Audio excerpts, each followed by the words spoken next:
teď. Čaute lidi, já vás vítám u dnešního videa po dlouhé době. Dneska to je Dragon Escape, jsem tu s kámošem.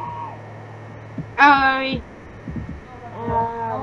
Já vám ukážu vlastně, o čem to je ta hra. Když tak si to stopněte, my tu moc dlouho nebudeme. Tak jsme zpátky, už máme jenom 3 sekundy do hry. A snad tuhle mapu trošinku můžeme vyhrát.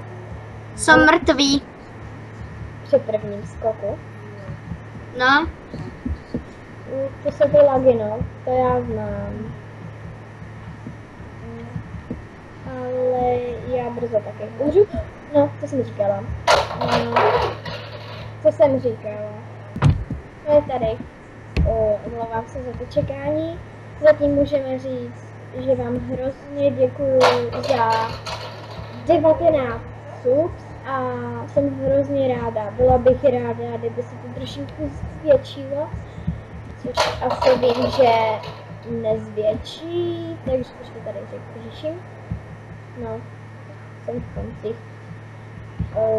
Protože tohle jsem nikdy nedala. No, jsme zpátky. Zase jsem spadla a pojď do arény. No. Ježíš, to je ta blbá. No, tak. Já se ozvu, až to začne, protože to chvilku potrvá. No, tak jsme zpátky. Tohle je blbá mapa, no. Takže snad ji nějak dám. Vylogovaná jak něco. Na to říkat. A byla bych moc ráda, říkám.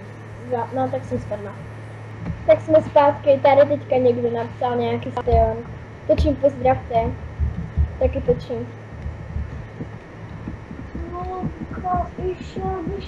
Ty jsi mi to vypil? Nie. A nejdem nikam.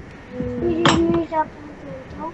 Už začnu, musím říct, to je moje oblíbená mapa. Nikdy jsem takhle nespadla. A musím říct, že jsem 6. Já nemůžu. Hej, prosím. Já už musím jíst. Ano, ahoj. Čau.